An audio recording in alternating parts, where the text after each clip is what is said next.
Değerli izləyicilər, videonu bəyənib kanala abunə olun ki, hər kəs son xəbərlərdən anında məlumatlansın.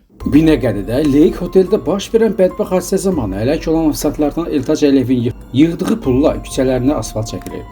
Xəbər verilir ki, bununla bağlı mərhumun bacısı sosial şəbəkədə paylaşım edib. Onun sözlərinə görə Eltacın yaxınları, onu sevənlər həmin küçəni Eltac yolu adlandırırlar. Eltac pul yığmışdı, özünə qismət olmadı. Onun pulu ilə küçəyə asfalt salındı. Eltacın səsi təkcə xatirələrdə deyil, indi addım attığımız bu yolda yaşayır. Bəziləri sözlərlə xatırlanır, bəziləri əməlləri ilə. Eltac küçəyə yalnız asfalt yox, böyük iz qoydu. İndi bu yolu hər kəs Eltac yolu deyir. İllərlə belə deyiləcək. Səninlə hər zaman qürur duymuşuq Eltacım. Xatırladaq ki, noyabrın 21-i Eltac Əliyev 2006 və daha 3 restoran əməkdaşını Emil Quliyev 2005, Əkbər Zeynalov 2007, Cavidan Muradov 1998-ci il təvəllüdlü şəxsləri cəriyan vurub. 4 əməkdaş hadisə nəticəsində həyatını itirib. Allah rəhmət eləsin, əzizlərinin yaxınlarına səbir diləyirik.